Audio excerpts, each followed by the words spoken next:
ನಾನು ವೈಯಕ್ತಿಕವಾಗಿ ಹೇಳೋದೇನು ಅಂದರೆ ಶ್ರೀರಾಮಚಂದ್ರ ಹಿಂದೂಗಳ ಆರಾಧ್ಯ ದೈವ.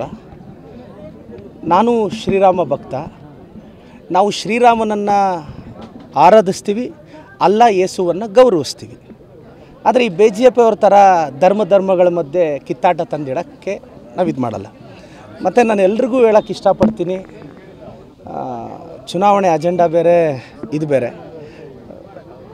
ಇವತ್ತು ನಮ್ಮ ಯಾತ್ರೆ ಇದೆ, 6000 ಕಿಲೋಮೀಟ್ರ್. ನಮ್ಮ ರಾಹುಲ್ಜಿಯವರು ಆ ಬ್ಯುಸಿಯಲ್ಲಿದ್ದಾರೆ. ನಮಗಂತೂ ನಾವು ಎಲ್ಲ ಧರ್ಮಗಳನ್ನು ಸಮಾನವಾಗಿ ಕಾಣ್ತಕ್ಕಂಥ ಪಕ್ಷ ನಮ್ಮದು. ಮತ್ತು ಇನ್ನು ಕೆಲವರು ಇದ್ದಾರೆ. ಫಾರ್ ಎಕ್ಸಾಂಪಲ್, ಈ ಮೈಸೂರಿನ MP ಇದ್ದಾನೆ ಪ್ರತಾಪ್ ಸಿಂಹ. ಆತನಷ್ಟು ಅಯೋಗ್ಯ ಮುಟ್ಟಾಳ ಇನ್ನೊಬ್ಬ ಇಲ್ಲ. 45 ವರ್ಷದ ರಾಜಕೀಯ ಅನುಭವ ಇರ್ತಕ್ಕಂಥ ಸಿದ್ದರಾಮಯ್ಯ ಸಾಹೇಬ್ರ ಬಗ್ಗೆ ಬಾಯಿಗೆ ಬಂದಂಗೆ ಮಾತಾಡ್ತಾರೆ. ಪ್ರತಾಪ್ ಸಿಂಹ ಅವರೇ, ಬಾಯಿ ಮುಚ್ಕೊಂಡಿರಬೇಕು, ನಿಮ್ಮ ಬಾಯಿತ್ಯವನ್ನ ಕಡಿಮೆ ಮಾಡ್ಕೋಬೇಕು. ಲೋಕಸಭೆಗೆ ಪಾಸ್ ಕೊಟ್ಟಲ್ವೇನ್ರಿ ನೀವು? ದೇಶದ್ರೋಹಿ ಅಲ್ವಾ? ಆನ್ಸರ್ ಮಾಡಿ. ಅದಕ್ಕೆ ಹೋಗಿ ಸ್ಮೋಕ್ ಬಾಂಬ್ ಎಲ್ಲ ಹಾಕಿದ್ರಲ್ಲ, ಮಾನ ಮರ್ಯಾದೆ ಇಲ್ವಾ ಪ್ರತಾಪ್ ಸಿಂಹ ನಿಮಗೆ? ಅದಕ್ಕೆ ಆನ್ಸರ್ ಮಾಡಿ. ನಾವು ಯಾರಾದರೂ ಕಾಂಗ್ರೆಸ್ MLA MP ಏನಾದರೂ ಪಾಸ್ ಕೊಟ್ಟಿದ್ರೆ ನೀವು ಏನು ಪಟ್ಟ ಕಟ್ತಿದ್ರಿ? ಸಿದ್ದರಾಮಯ್ಯ ಸಾಹೇಬ್ರ ಬಗ್ಗೆ ಮಾತಾಡ್ತೀರಾ. ಕೇಂದ್ರ ಸರ್ಕಾರ ಅಕ್ಕಿ ಕೊಡ್ತು ಅಂತ ಈ ಮುಟ್ಟಾಳ್ರಿಗೆ ಏನಾದರೂ ಜ್ಞಾನದ ಬಗ್ಗೆ ಅವೇರ್ನೆಸ್ ಇದೆಯಾ?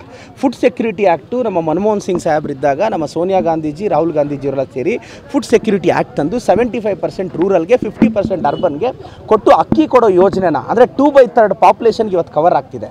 ಅಕ್ಕಿ ಕೊಡ್ತಿರೋದು ನಾವು. ಸಿದ್ದರಾಮಯ್ಯ ಸಾಹೇಬ್ರ ಬಗ್ಗೆ ಕೇವಲವಾಗೆಲ್ಲ ಮಾತಾಡಿದ್ರೆ ಈ 25 ಜನ ಏನು MPಗಳಿದಾರಲ್ಲ, ಇವ್ರಿಗೆ ಮಾನ ಮರ್ಯಾದೆ ಇದ್ದರೆ ಬಾಯಿ ಬಿಚ್ಚಲಿ. ಇವತ್ತು ನಾವು 4 ಲಕ್ಷ ಕೋಟಿ ರೆವಿನ್ಯೂ ಕೊಟ್ಟರೆ ಅದರಲ್ಲಿ ನಮಗೆ ಸರಿಸುಮಾರು 50,000 ಕೋಟಿ ಕೊಡೋಕ್ಕೂ ಇವ್ರು ಒದ್ದಾಡ್ತಿದ್ದಾರೆ. ಇದ್ರ ಬಗ್ಗೆ ಇವರು BJP ಸಂಸದರು ಯಾವತ್ತಾದರೂ ಬಾಯಿ ಬಿಚ್ಚಿದ್ದಾರೆ? ನಾವು ಅಕ್ಕಿ ಕೊಡಿ ಅಂತ ಕೇಂದ್ರಕ್ಕೆ ದುಡ್ಡು ಕೊಡ್ತೀವಿ ಅಂದರು, ಅದಕ್ಕೆ ಬಾಯಿ ಬಿಚ್ಚಲಿಲ್ಲ. ಇವಾಗ ಚುನಾವಣೆ ಬಂದರೆ ಬಾಯಿ ಹೊಡ್ಕೊತಾ ಇದ್ದಾರೆ. ಪ್ರತಾಪ್ ಸಿಂಹ, ಬಾಯಿ ಮುಚ್ಕೊಂಡು ಇರಬೇಕು. ಮಾತಾಡೋದು ನಿನಗೆ ಅಲ್ಲ. ನೀವು 1 ಕಲ್ಲು ಹಾಕಿದ್ರೆ ನಮಗೂ 4 ಕಲ್ಲು ಹಾಕೋದು ಬರುತ್ತೆ. Request, warn.